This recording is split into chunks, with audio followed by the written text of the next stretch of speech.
Jacob Reed a disparu à 16h07 alors qu'il rentrait de l'école en autobus.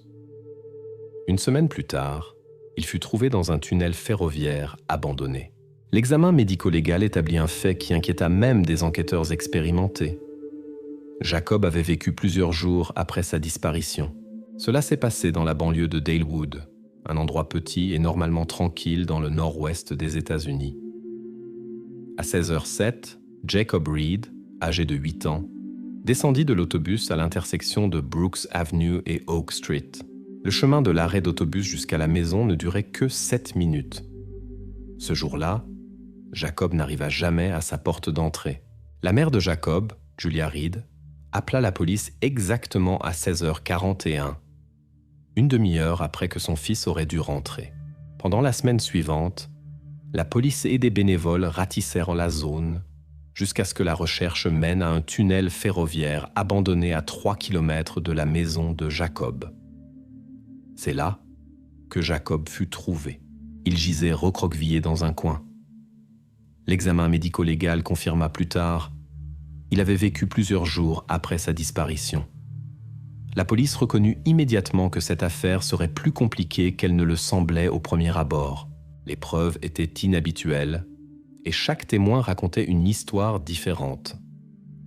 Le premier détail inhabituel fut l'empreinte d'un pied nu de 19 cm de long sur la terre humide près de la route que Jacob prenait normalement.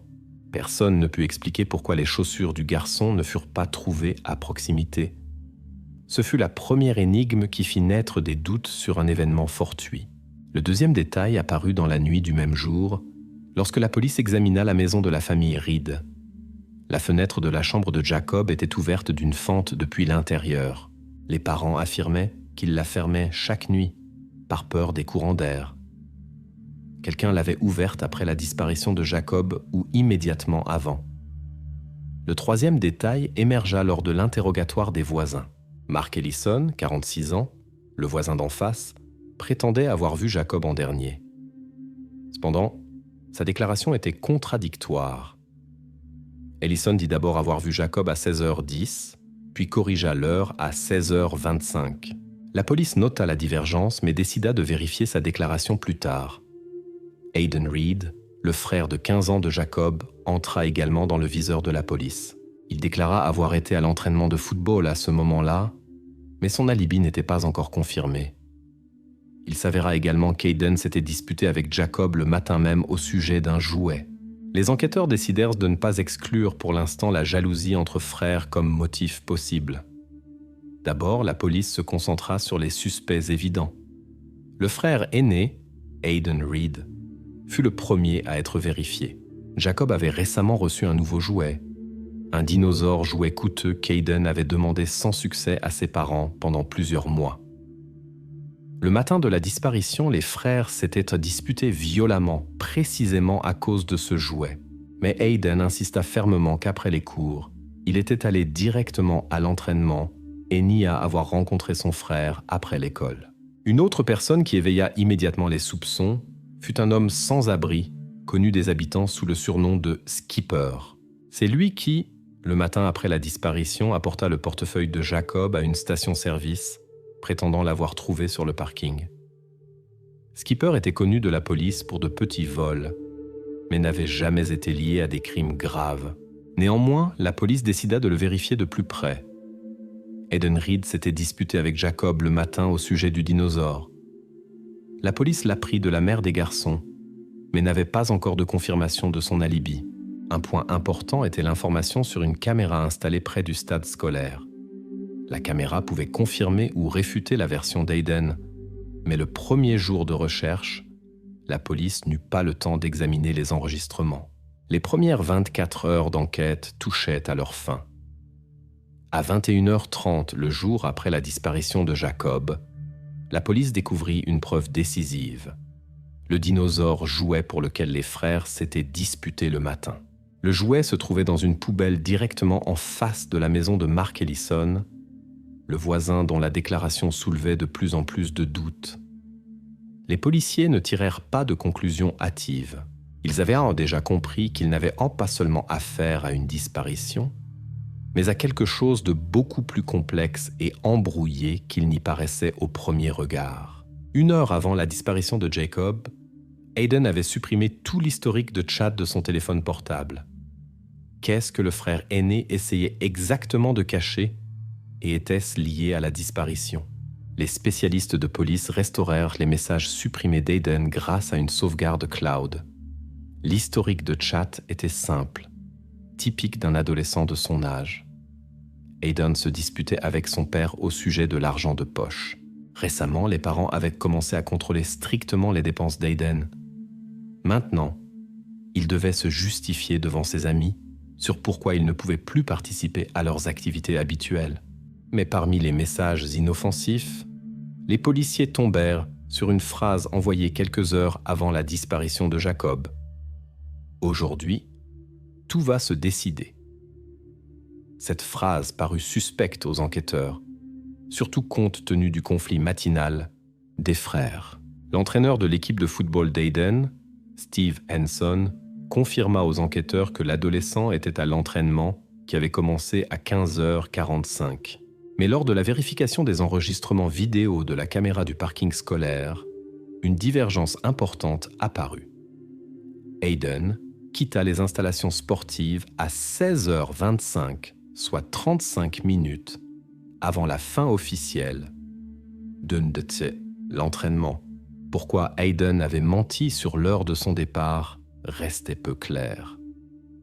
L'interrogatoire d'Hayden eut lieu en présence de ses parents.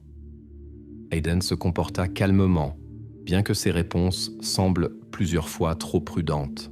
D'abord, il expliqua qu'après l'entraînement, il avait attendu ses parents sur le parking scolaire, car ils avaient le promis de venir le chercher à 17h30. Puis Hayden changea sa déclaration et dit qu'il était parti plus tôt parce qu'il en avait assez d'attendre et avait décidé de rentrer à pied. La distance jusqu'à la maison était d'un peu plus d'1 kilomètre et l'adolescent prétendait ne pas avoir vu Jacob en chemin. Cependant, une caméra de surveillance à la sortie de l'école enregistra qu'Hayden ne se dirigeait pas vers sa maison, mais dans la direction opposée, là où plus tard le portefeuille de Jacob fut trouvé. C'est précisément cette circonstance qui amena les enquêteurs à reconsidérer sérieusement les paroles du frère aîné. Lorsque les policiers signalèrent cette contradiction à Hayden, il se tut et regarda attentivement ses pieds. Son père l'avertit instamment de ne dire que la vérité.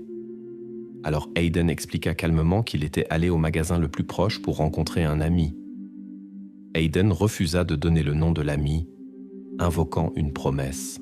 Les enquêteurs notèrent ce moment séparément, car ils comprenaient que l'adolescent cachait quelque chose. Le soir, la police reçut un appel inattendu des techniciens criminalistiques. Sur le maillot de football d'Hayden fut découverte une grande trace d'argile brune. En soi, cela n'aurait rien signifié s'il n'y avait pas eu une circonstance importante. L'argile ressemblait visuellement à celle qui était présente sur le lieu où Jacob fut trouvé. La distance du stade de l'école au tunnel abandonné où Jacob fut trouvé plus tard était d'environ 3,5 km. Les enquêteurs calculèrent le temps et déterminèrent qu'Hayden n'aurait pas pu s'y rendre à pied et revenir sans attirer l'attention et arriver en retard à la maison. Néanmoins, la police ne pouvait pas ignorer cette preuve. Avec le consentement des parents, les chaussures d'Hayden furent emportées pour un examen plus minutieux des échantillons de sol. Les techniciens criminalistiques prirent des échantillons du maillot et les envoyèrent pour une analyse de laboratoire urgente. En attendant les résultats, l'enquête continuait d'interroger les connaissances de l'adolescent. Les enseignants décrivirent Hayden comme un élève calme et discipliné, mais ces dernières semaines, il était devenu plus renfermé et irritable. Les camarades de classe dirent à la police qu'Hayden souffrait beaucoup des conflits familiaux et du manque d'argent. Mais personne ne se souvenait de quelque chose de concret qui pourrait le connecter à la disparition de son frère. À 22h15 du même jour, le laboratoire communiqua les résultats de l'analyse. L'argile du maillot d'Hayden, malgré la similitude extérieure, différait considérablement dans sa composition minérale des échantillons prélevés dans le tunnel abandonné. Cela signifiait que la version selon laquelle Hayden avait visité cet endroit le jour de la disparition de Jacob n'était pas confirmée. Cependant, les enquêteurs ne pouvaient pas écarter tous les moments de suspicion contre Hayden, car l'adolescent cachait évidemment encore quelque chose. Les policiers comprirent qu'ils devaient confirmer ou réfuter définitivement son alibi en utilisant des caméras vidéo et découvrir le nom de l'ami mystérieux avec qui Hayden s'était rencontré ce jour-là. Pour le moment, Hayden restait une figure importante dans l'enquête, bien que les enquêteurs penchaient maintenant plutôt vers l'hypothèse qu'il n'était pas directement impliqué dans la disparition de son frère. Ses actions nécessitaient une explication, mais un lien direct avec le crime n'était plus visible. La police décida d'intensifier la surveillance de l'adolescent, car il fallait maintenant découvrir ce qu'il continuait exactement de cacher aux enquêteurs. Pendant que les enquêtes se concentraient sur Hayden, la police examina parallèlement la famille Reed dans son ensemble. L'une des premières bizarreries qui attira l'attention des enquêteurs fut le changement fréquent des serrures de la maison familiale. Au cours des 6 derniers mois, cela s'était produit 3 fois. La famille expliqua cela par souci de sécurité, mais les détails de ces craintes ne furent pas entièrement révélés. Cependant, l'enquête ultérieure leva rapidement le voile sur les circonstances familiales. Les enquêteurs obtinrent l'accès aux rapports financiers de la famille et découvrirent un nombre considérable de dettes. La famille Reed était obligée de mettre en gage de la technologie et des articles ménagers dans un mont-de-piété local pour couvrir les dépenses urgentes. Selon les informations du mont-de-piété, Joseph Reed, le père de Jacob, y apportait régulièrement des appareils électroniques coûteux, ordinateurs portables, tablettes, ainsi que consoles de jeux. Tout cela fut mis en gage plusieurs fois à nouveau, avec une somme de crédit et des intérêts croissants. Dans les documents du mont-de-piété, il fut noté que la dernière visite du père avait eu lieu seulement 2 jours avant la disparition de Jacob. Les voisins interrogés par la police confirmèrent également les problèmes dans la famille. Dans leurs déclarations, ils racontèrent qu'au cours des derniers mois, ils avaient régulièrement entendu des voix fortes et des disputes qui avaient lieu tard dans la nuit. La voisine Caroline Miller, qui habitait à une clôture de distance de la famille Reed, précisa qu'un soir, elle avait clairement entendu Joseph dire à sa femme à voix haute « Si cela continue ainsi, je le donnerai à ceux qui peuvent mieux s'occuper de lui. » Les enquêteurs invitèrent les parents à une conversation séparée. Joseph Reed semblait visiblement nerveux, tandis que sa femme Julia se montrait plus confiante. Au début, Joseph nia les difficultés financières sérieuses et affirma que les objets mis en gage avaient été une mesure temporaire et que la situation était sous contrôle. Quand les détectives demandèrent directement au sujet du changement fréquent des serrures, Julia, en regardant son mari, répondit qu'il y avait eu une tentative de cambriolage il y a quelques mois, après quoi il s'était inquiété pour la sécurité de la maison et de leurs proches. Lors d'une vérification par la police, il s'avéra cependant qu'aucune plainte officielle concernant des tentatives de cambriolage de la famille Reed n'était parvenue au poste local. Les enquêteurs soupçonnèrent un motif possible pour la disparition de Jacob. Les difficultés financières auraient pu pousser quelqu'un de l'entourage de la famille à un geste désespéré pour une rançon. Cette version perdit cependant rapidement de sa pertinence. Depuis la disparition du garçon, pas un seul appel avec des demandes d'argent n'était parvenu à la famille. Néanmoins, l'enquête continua d'examiner l'incident des disputes nocturnes.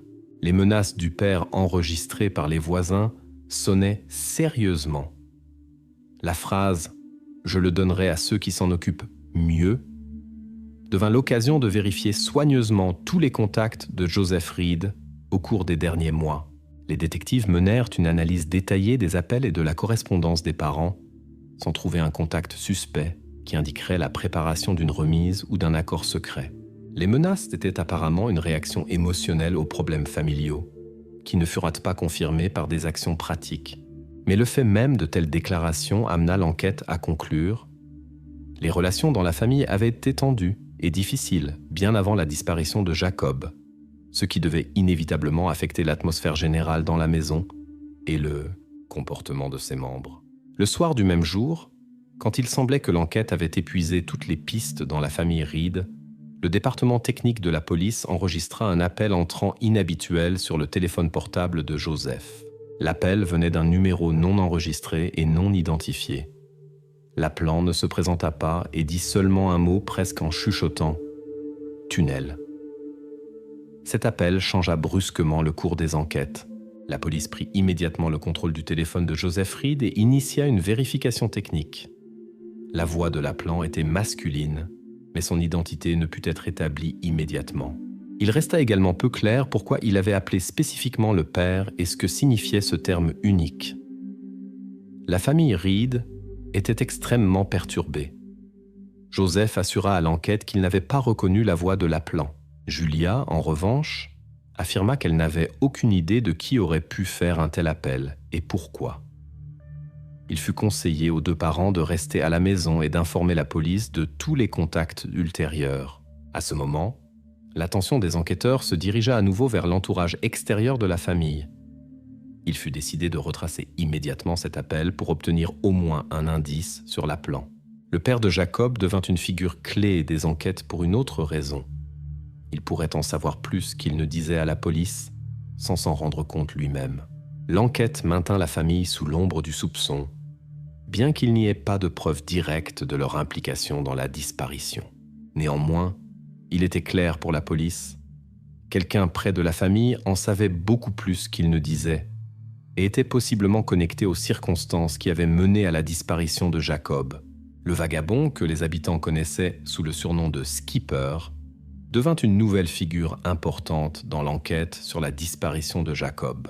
Auparavant, il avait apporté le portefeuille du garçon à la station-service et prétendu l'avoir trouvé par hasard dans une poubelle.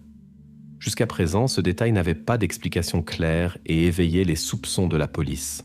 Les enquêteurs demandèrent les enregistrements des caméras de surveillance de la station-service où Skipper avait découvert le portefeuille. L'examen de l'enregistrement vidéo apporta des résultats inattendus. Le soir de la disparition, vers 18h32, la caméra enregistra un adolescent qui se dirigea vers la poubelle et y jeta un petit objet. L'analyse de l'enregistrement haute résolution confirma qu'il s'agissait du portefeuille de Jacob.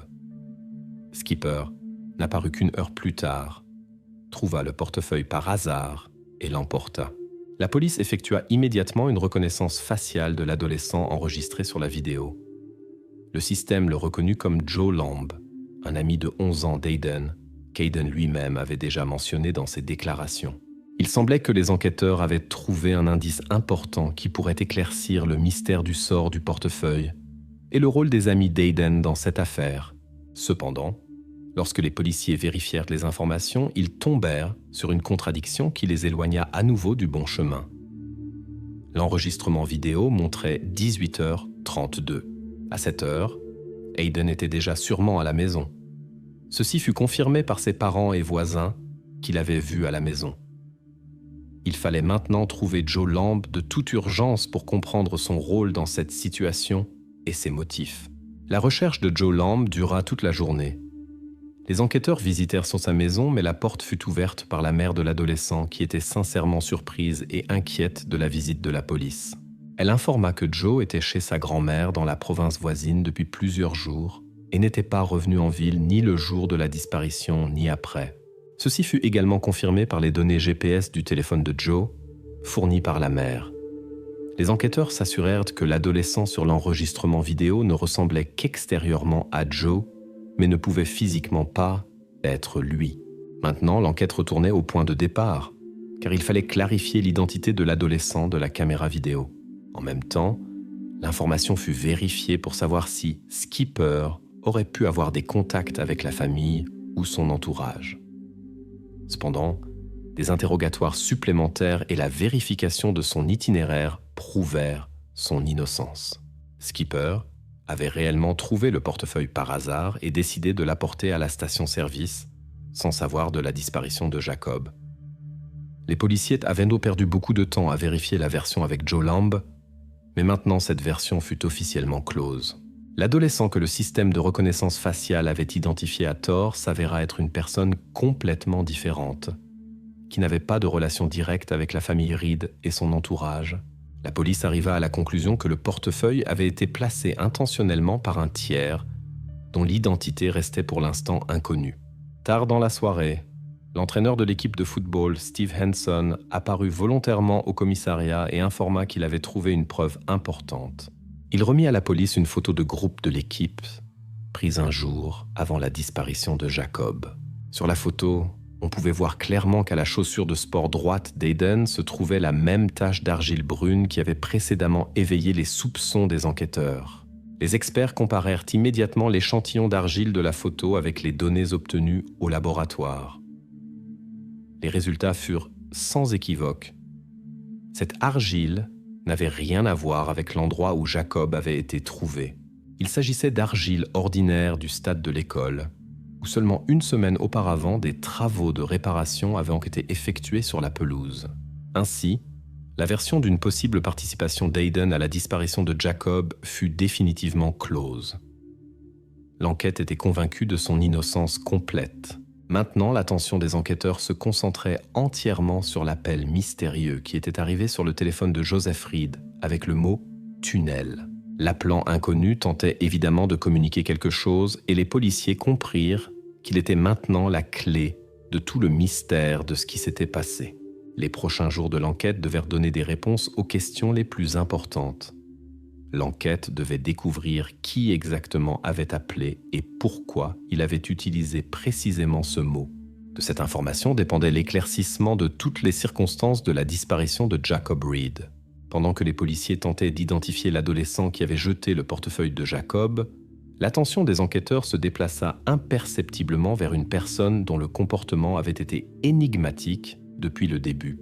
Mark Ellison, le voisin de la famille Reed, le même qui avait le premier donné une déclaration à la police et s'était embrouillé dans les détails.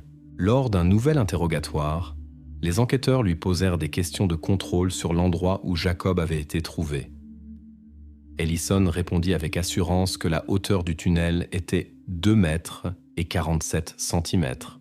Une telle précision parut suspecte même à des détectives expérimentés.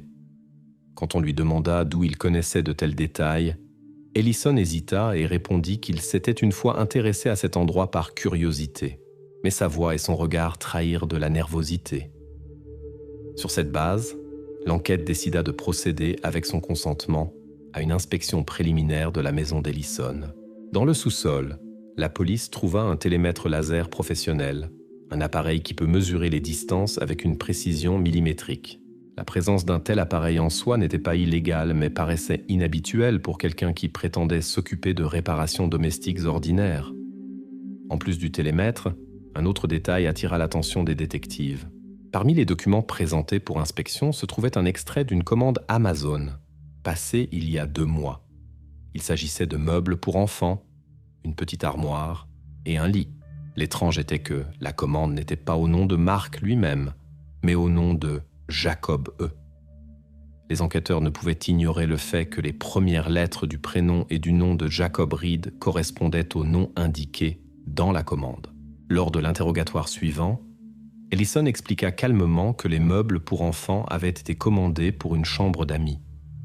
Mais ces paroles contredisaient les faits que la police avait découverts précédemment. Dans la maison d'Ellison, il n'y avait aucun signe de rénovation d'une chambre en chambre d'amis ou autre espace résidentiel. Les meubles pour enfants se trouvaient dans le garage, encore dans leur emballage d'origine. Les enquêteurs insistèrent sur des explications. Pourquoi les meubles avaient-ils été commandés au nom de Jacob E? Ellison prétendit que c'était seulement une erreur du magasin en ligne qu'il n'avait pas corrigée. Mais lors d'une vérification avec le service client d'Amazon, il devint clair que l'acheteur avait lui-même saisi le nom lors de la passation de commande. Ellison s'empêtrait de plus en plus et l'enquête commença à comprendre qu'il avait des raisons de cacher des faits à la police. Pour dissiper les soupçons, Ellison offrit volontairement à la police ses échantillons d'ADN. Les experts médico-légaux vérifièrent ces échantillons immédiatement avec un test primaire rapide. Les résultats arrivèrent le soir du même jour et furent négatifs. L'ADN d'Ellison ne correspondait à aucune des traces trouvées sur le jouet dinosaure qui avait été saisi précédemment du conteneur à ordures. Pendant un bref moment, cela sembla être une preuve convaincante de son innocence, mais la police décida néanmoins d'être prudente et de procéder à un examen plus approfondi de l'objet. C'est exactement cette décision qui changea complètement l'attitude envers la pièce à conviction plus tard. Le médecin légiste fit une découverte alarmante en examinant le jouet sous un puissant microscope de laboratoire. La surface du dinosaure jouet avait été soigneusement traitée avec un agent contenant du chlore. Toutes les traces d'ADN étranger avaient été intentionnellement supprimées chimiquement. Cela remit en question le test ADN rapide précédent, qui semblait maintenant dénué de sens. Les experts étaient d'accord. Le dinosaure avait été intentionnellement nettoyé avec du chlore pour effacer toute trace. Les enquêteurs ne purent pas s'empêcher de se demander si Ellison est innocent, pourquoi nettoierait-il un objet directement lié à la disparition de Jacob? Ainsi, Mark Ellison cessa d'être seulement un voisin observateur et devint une personne qui savait évidemment beaucoup plus sur les détails et les preuves qu'il ne l'avait admis auparavant. Bien que la police ne puisse pas encore nommer ses motifs, tous les signes indirects pointaient vers lui. Ellison reçut officiellement le statut de suspect. Sa maison fut scellée et l'enquête se prépara à une perquisition complète. La police était consciente que chaque détail dans la maison d'Ellison pourrait fournir la clé pour élucider ce qui s'était passé. Tandis que le motif restait caché et que personne ne pouvait comprendre quelles intentions le voisin avait concernant Jacob, l'enquête se concentra sur la préparation de l'étape suivante. Un examen complet de la maison et de l'environnement du suspect. Il fallait maintenant découvrir ce qu'exactement Mark Ellison cachait et quelle relation il avait avec les événements. La police ne doutait plus que la fin de cette histoire embrouillée dépendait de lui. Pendant que la police se préparait à une perquisition complète de la maison de Mark Ellison, Julia Reed dirigea inopinément à nouveau l'attention des enquêteurs vers elle. En vérifiant les enregistrements téléphoniques, les enquêteurs remarquèrent un détail inhabituel. Le jour de la disparition de Jacob, Julia fit 3 appels brefs à Ellison. Les appels furent enregistrés à 14h, 2, 14h15 et 14h20 et 1. La durée de chaque appel ne dépassait pas quelques secondes. Julia, convoquée pour une conversation, semblait visiblement surprise quand les enquêteurs lui communiquèrent cette information. Elle expliqua qu'elle ne pouvait pas se souvenir de ces appels, puis supposa qu'elle avait probablement composé le numéro par accident en essayant d'appeler quelqu'un d'autre. Sa voix sonnait confiante, mais la police doutait néanmoins de la véracité de ses explications. 3 appels accidentels consécutifs à la même personne en 20 minutes semblaient improbables. Les enquêteurs demandèrent directement à Julia si elle n'avait pas essayé de contacter Mark pour lui demander de surveiller Jacob ou Hayden. Julia nia catégoriquement cette possibilité. Elle insista sur le fait qu'elle connaissait à peine Ellison, sauf par de brefs saluts dans la rue. Cependant, les enquêteurs établirent que Julia et Mark avaient été voisins pendant presque 3 ans. Et même s'ils n'entretenaient pas de contact étroit, ils se connaissaient certainement assez bien pour ne pas confondre le numéro de téléphone. Cela éveilla le soupçon de la police que Julia pourrait cacher quelque chose ou simplement ne pas être tout à fait honnête avec les forces de l'ordre. Néanmoins, Julia répéta avec confiance qu'elle n'avait donné aux voisins aucune demande ou mission concrète. Les enquêteurs décidèrent d'accepter ces paroles pour le moment, mais marquèrent Julia comme une personne qui ne révélait évidemment pas toute la vérité. Le même jour parut dans un blog local une publication basée sur des rumeurs qui affirmaient qu'il y avait eu prétendument une liaison entre Julia et Mark Ellison. L'auteur du blog s'appuyait sur les paroles de voisins anonymes qui prétendaient avoir vu Julia et Mark parler ensemble dans la rue tard le soir. La police ne pouvait pas ignorer de telles rumeurs car cela pourrait expliquer le comportement étrange des deux. Pour vérifier cette version, les enquêteurs demandèrent un relevé détaillé des factures téléphoniques de Julia et Mark des 3 derniers mois. Cependant, l'analyse des données ne confirma aucune correspondance SMS ou autres signes indirects de relations personnelles. L'enquête conclut que cette version était une autre fausse piste et la ferma temporairement pour diriger à nouveau son attention vers des preuves plus concrètes. Entre-temps, l'examen technique dans la maison de Mark Ellison continua. Une découverte inattendue fut faite sur le répondeur de son téléphone fixe. Les experts policiers purent restaurer un brouillon enregistré, mais non envoyé, d'un message vocal. Sur l'enregistrement, on entendait clairement une voix féminine, calme mais légèrement tendue, qui disait « S'il te plaît, appelle quand tu vois Jake rentrer à la maison ». Ce message ne fut pas envoyé, mais se trouvait dans le statut « brouillon ». La police compara immédiatement la voix avec celle de Julia Reed, mais n'obtint pas de conclusion rapide. Les voix étaient similaires, mais pour une confirmation précise, une analyse spectrale était nécessaire, ce qui prenait du temps. Cette découverte changea considérablement la situation. Si la voix appartenait réellement à Julia, son explication sur les appels accidentels s'effondrerait complètement. Si la voix était étrangère, cela signifiait qu'il y avait une autre femme dans l'affaire dont le rôle était complètement incertain. Tant que la voix n'était pas identifiée, la police décida de laisser temporairement tomber les moments actifs de suspicion contre Julia et de la désigner dans les documents comme témoin dont la déclaration nécessitait une vérification supplémentaire. De plus, les enquêteurs se préparèrent à une phase importante de l'enquête. Ils reçurent de l'autorisation officielle pour une perquisition minutieuse de la maison de Mark Ellison, y compris la vérification de la présence d'une pièce ou chambre secrète. La police soupçonnait que la découverte de cette pièce pourrait donner des indices importants sur les événements liés à la disparition de Jacob. Ainsi, les tâches principales pour la phase suivante de l'enquête restaient l'identification de la voix féminine du répondeur et l'examen complet de l'appartement de Mark. Julia Reed passa temporairement à l'arrière-plan, mais l'enquête ne se hâta pas de la rayer définitivement de la liste, attendant les résultats de l'analyse spectrale. L'enquête approchait de son apogée, et chaque indice suivant pourrait être décisif. Dans la maison de Mark Ellison commencèrent des mesures opérationnelles étendues. Les enquêteurs inspectèrent chaque pièce, mais le sous-sol attira une attention particulière. Là fut découverte une construction inhabituelle, un mur en plaques de plâtre qui se distinguait clairement des autres. Les policiers l'ouvrirent en retirant soigneusement les panneaux, et devant eux se présenta une image qui choqua même les agents expérimentés. Derrière le faux mur se cachait une petite pièce soigneusement aménagée. C'était une copie presque complète de la chambre de Jacob Reed. Les mêmes couleurs de murs, des meubles similaires et même des détails de décoration identiques. Le plus choquant fut que sur une étagère se trouvait un jouet, un dinosaure en plastique, exactement le même que le jouet préféré de Jacob qui avait été trouvé précédemment dans la benne à ordures. L'enquête convoqua immédiatement Mark Ellison pour une explication. Lui, qui jusqu'alors était resté calme, devint visiblement pâle quand il vit le mur démonté.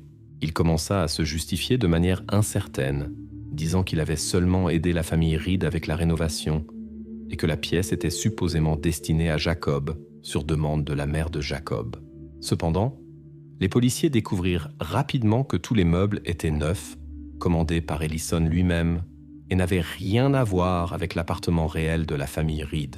Quand les enquêteurs présentèrent aux voisins des preuves que les meubles avaient été achetés récemment, et spécifiquement au nom de Jacob E., Swing Ellison ne trouva pas de mots appropriés et se tut.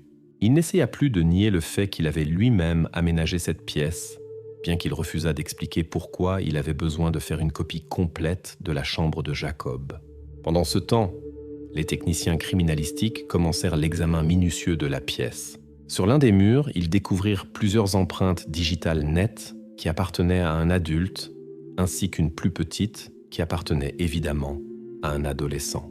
Une vérification initiale dans la base de données exclut immédiatement qu'il s'agissait de l'empreinte digitale de Jacob.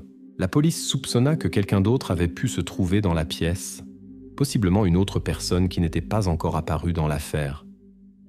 Cette découverte décontenança l'enquête pendant plusieurs heures. Les forces opérationnelles commencèrent même à vérifier des versions sur un possible enlèvement supplémentaire ou un autre témoin inconnu. Il semblait que l'enquête pourrait à nouveau se retrouver dans une impasse à cause de l'incertitude avec cette empreinte digitale. Les forces opérationnelles commencèrent à comparer l'empreinte avec les données de toutes les connaissances de la famille Reed et d'Ellison. Un laboratoire criminalistique spécial fut impliqué pour accélérer le processus d'identification. Pendant que la police attendait les résultats, Ellison lui-même restait dans une pièce séparée sous observation et gardait un calme visible, bien que la tension devint évidente à travers ses gestes et mouvements. L'enquête ne doutait plus de sa participation, mais devait clarifier tous les détails de ce qui s'était passé. Tard le soir de ce jour, les experts de l'Office fédéral de police criminelle rapportèrent des résultats inattendus et en même temps terrifiants. Après un examen renouvelé et plus minutieux, il s'avéra que la mystérieuse empreinte digitale inconnue sur le mur appartenait réellement à Jacob Reed. Originalement, l'empreinte avait été déformée par l'humidité dans la pièce, raison pour laquelle le programme de reconnaissance n'avait pas pu l'identifier immédiatement. Maintenant, la situation changea drastiquement. Il devint complètement clair que Jacob avait séjourné dans cette pièce cachée pendant au moins plusieurs jours. De plus, les médecins légistes, après avoir comparé toutes les preuves et les conditions de la pièce, arrivèrent officiellement à la conclusion que Jacob avait passé 4 jours dans la cave de la maison d'Ellison. L'enquête établit la date exacte à laquelle Jacob cessa de vivre. Cela arriva le 14 mai. Ainsi, la version selon laquelle le garçon fut immédiatement emmené au tunnel après sa disparition s'avéra complètement intenable. Maintenant, les enquêteurs comprirent clairement qu'Ellison avait caché Jacob dans sa maison et l'avait soigneusement camouflé. Le voisin devint définitivement le principal suspect. En raison de ces circonstances, les forces opérationnelles commencèrent une enquête encore plus détaillée de toute la maison d'Ellison. La police chercha toutes les preuves écrites ou numériques qui pourraient aider à comprendre ses motifs et intentions. Un intérêt particulier fut porté à un possible journal ou registre du suspect qui pourrait révéler des détails de son plan. L'enquête approchait de la résolution du mystère principal de cette affaire embrouillée, mais comprenait qu'il restait encore quelques étapes importantes à franchir jusqu'à l'éclaircissement complet. Maintenant, tout le focus de l'enquête se concentra sur la découverte des registres d'Ellison et la clarification de la vraie raison qui l'avait mené à un tel acte. Tôt le matin, les enquêteurs continuèrent la fouille minutieuse de la maison de Mark Ellison. Dans le garage, entre de vieilles boîtes étiquetées « Impôt 2022 », fut trouvé un carnet usé. C'était un journal, écrit d'une écriture propre et petite. À l'intérieur, les policiers trouvèrent des registres qui les obligèrent à réévaluer complètement la personnalité du suspect. Chaque page du journal était dédiée à Jacob. Mark notait littéralement tout: l'horaire quotidien, les itinéraires de bus, la nourriture préférée et même les habitudes du garçon. Sur certaines pages étaient enregistrés en détail des fragments de conversation qu'Ellison avait entendus à travers la fenêtre ouverte de la chambre de Jacob. Ces registres avaient été tenus régulièrement pendant les 9 derniers mois. La police comprit que le voisin avait collecté des informations aussi détaillées que possible et avait apparemment un objectif concret. Mais Ellison lui-même insistait pendant l'interrogatoire qu'il s'intéressait seulement à la psychologie et enregistrait les observations exclusivement par intérêt personnel.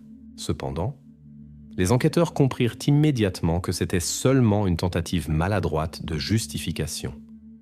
En examinant le journal, une phrase qui apparaissait de façon répétée attira une attention particulière. « Nouvelle famille ». Selon les registres, Ellison prévoyait de créer une famille selon sa conception idéale, et Jacob devait en faire partie. Le journal montrait que Mark avait soigneusement pensé le scénario de l'enlèvement et la vie ultérieure avec Jacob. Il décrivait des situations comme si elles avaient déjà eu lieu et fantasmait sur des petits déjeuners partagés, des excursions et des promenades. Les enquêteurs exigèrent des explications, mais Ellison garda obstinément le silence et essaya de rester distant et calme. Dans son comportement, il y avait une confiance en sa propre intouchabilité. Cependant, les détails du journal ne lui permettaient plus de se cacher derrière le masque du voisin qui était accidentellement tombé au centre des événements. De plus, un détail confondit les enquêteurs. Dans le journal était mentionné de façon répétée une 3e personne, quelqu'un avec le nom ou la désignation M. Mark le décrivait comme l'ami de Jacob, ce qui amena la police à supposer l'existence d'un complice ou d'une seconde personne impliquée dans les événements. La police passa plusieurs heures à essayer de déterminer l'identité de ce mystérieux M. En vérifiant les listes des camarades d'école de Jacob, des voisins et de toutes les connaissances d'Ellison. Plus tard, cependant, il s'avéra qu'aucune personne réelle avec cette désignation n'existait. M-M était seulement une figure fictive créée par la conscience d'Ellison, possiblement partie de ses étranges fantaisies sur une vie familiale idéale. Cette version fut rapidement écartée quand la police réalisa qu'elle perdait un temps précieux en s'enfonçant dans les fantaisies du suspect. La découverte la plus importante et troublante attendait les enquêteurs à la dernière page du journal. Là, sous la date de la disparition de Jacob, il y avait un registre fait dans la nuit profonde. À 3h12 du matin, Mark n'avait écrit qu'une phrase qui devint la preuve la plus importante de l'affaire. Si tout va mal, le tunnel. Ces mots eurent une signification décisive, car ils avaient été écrits bien avant que la police ne découvre Jacob. Il devint évident que Mark Ellison considérait le tunnel dès le début comme un plan d'urgence, au cas où ses plans échoueraient. C'est précisément cette découverte qui confirma que les actions d'Ellison étaient soigneusement planifiées et non accidentelles. Cependant, son motif resta peu clair et incompréhensible jusqu'à la fin. L'enquête ne nota qu'un détail évident. Le suspect était obsédé par l'idée de créer une famille idéale. En quoi consistait son objectif final resta inconnu pour l'instant, et la police ne se dépêcha pas de l'annoncer avant la fin des enquêtes. Maintenant, les enquêteurs se concentrèrent sur la recherche de preuves supplémentaires qui pourraient renforcer leur position devant le tribunal. Une étape importante fut l'examen des pneus du pick-up de Mark Ellison pour les comparer aux traces trouvées près du tunnel. Si la correspondance était confirmée, ce serait la preuve définitive de sa présence à l'endroit où Jacob fut trouvé plus tard. Mark Ellison fut officiellement arrêté de manière provisoire et sa maison fut scellée. Les policiers comprirent que la partie finale de l'enquête était proche et toutes les forces furent dirigées vers l'étayage de l'accusation avec des preuves indiscutables. L'histoire s'approchait lentement mais sûrement de sa fin, et maintenant l'enquête n'avait plus qu'à mettre les derniers points dans cette affaire terrifiante. Après une semaine d'attente et d'innombrables vérifications, le laboratoire de la Gendarmerie royale du Canada confirma la preuve principale. Les traces de pneus découvertes à l'entrée du tunnel correspondaient parfaitement au profil du pick-up de Mark Ellison. Ce fut la preuve irréfutable que les enquêteurs attendaient. Sous le poids des faits irréfutables, Ellison ne put plus nier l'évident. Lors de l'un des derniers interrogatoires, il avoua finalement. Selon ses mots, il voulait donner à Jacob une vie meilleure. Il était obsédé par l'idée de créer une famille qui se rapprocherait de l'idéal. C'est précisément pour cela qu'il avait construit la chambre secrète au sous-sol, une copie de la chambre du garçon, et avait soigneusement collecté des informations sur ses habitudes et préférences. Cependant, Jacob n'accepta pas les conditions qui lui étaient offertes. Il ne voulait pas s'adapter à la nouvelle réalité et refusait d'appeler Ellison « papa ». Cela mena Ellison au désespoir et à l'incertitude. Dans la nuit du 14 mai, il administra un sédatif au garçon pour le calmer. Mais une dose mal calculée causa une dépression respiratoire. Quand Mark réalisa ce qu'il avait fait, il décida de cacher ce qui s'était passé. En panique, il chargea Jacob dans le pick-up et l'emmena au tunnel ferroviaire abandonné. Là, il monta une situation qui devait ressembler à un accident, espérant gagner du temps et éviter les soupçons. Après l'aveu d'Ellison, l'enquête obtint des confirmations supplémentaires de ses déclarations. Sur la manche de la veste d'école de Jacob fut trouvé l'ADN d'Ellison. Cette trace n'avait pas été lavée et fut la preuve définitive du contact physique. Une confirmation supplémentaire fut fournie par un enregistrement des caméras de surveillance de l'autoroute 16. La caméra vidéo enregistra clairement le pick-up d'Ellison se dirigeant vers le tunnel à 2h47 du matin. La comparaison des enregistrements des caméras avec les informations du journal du suspect confirma l'heure exacte de son départ de chez lui. La distance de la maison d'Ellison au lieu où le garçon fut trouvé était d'environ 3,5 km et ce trajet dura exactement 6 minutes. Les enquêteurs purent reconstituer les événements presque minutieusement. Tous les détails du crime s'assemblèrent maintenant en une image unifiée et compréhensible. Le jour de l'arrestation, quand la police effectuait une dernière perquisition dans le garage, Mark sortit soudainement de sa léthargie.